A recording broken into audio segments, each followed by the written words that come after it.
Assalamualaikum Milanisti, bagaimana kabarnya? Semoga baik-baik aja ya. Kunjungi website kita di maksimalmilan.blogspot.com. Jangan lupa subscribe dan nyalakan lonceng notifikasi untuk terus mendapatkan berita terbaru seputar AC Milan, khusus Milanisti.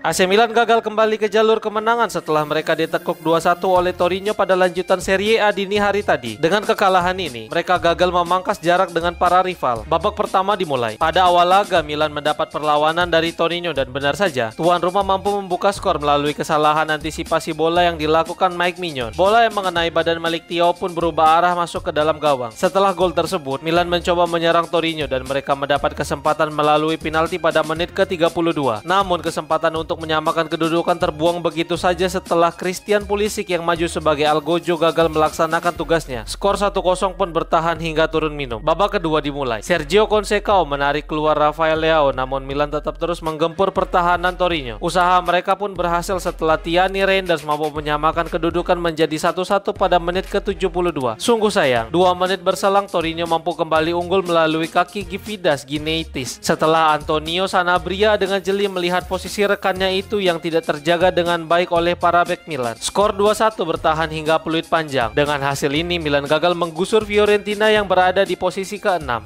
Masih dari laga Milan melawan Torino tadi malam, Sergio Conceição percaya timnya telah berjuang keras dan merasa kasihan kepada para penggemar yang telah hadir. Setelah hasil minor di Liga Champions, pasukan Conceição kembali harus menelan hasil pahit ketika perlawanan mereka dikandaskan Torino dini hari tadi dengan skor 2-1. Setelah pertandingan itu, Conceição berbicara kepada DAZN untuk menyampaikan komentarnya terkait pertandingan tersebut. Berikut komentar sang pelatih yang dikutip dari Sempre Milan. Pavlovic memiliki karakteristik seorang pejuang, sedangkan pemain lain memiliki karakteristik yang berbeda. Saya merasa kasihan kepada para penggemar yang telah berada di stadion untuk pertandingan kali ini. 12 dari 15 kebobolan yang terjadi akibat kesalahan dari pemain itu sendiri. Kami tidak berbicara tentang strategi atau formasi. Itu adalah pertanyaan yang kadang saya sendiri tidak bisa menjawabnya. Hari ini Torino unggul pada babak pertama tanpa melepaskan satupun tembakan. Kami gagal mengeksekusi penalti, kemudian kami mencetak gol. Rafa tidak dalam kondisi terbaiknya, maka ada pemain lain untuk menggantikannya. Kami tidak mengandalkan satu pemain. Semua pemain penting. Kami seharusnya tidak melakukan pergantian pemain atau formasi karena jika Anda kebobolan 2 gol konyol seperti itu, tim manapun pasti menderita. Tidak ada gunanya mengatakan apa-apa. Ini adalah kesalahan kami bahwa kurva shoot ada di sini dan kami tidak menang. Itu normal bahwa mereka selalu memiliki keinginan besar. Kami tidak puas ketika kritik datang untuk manajemen atau pemain atau staf. Kami adalah Milan dan kami menerima kritik bersama-sama, ungkapnya.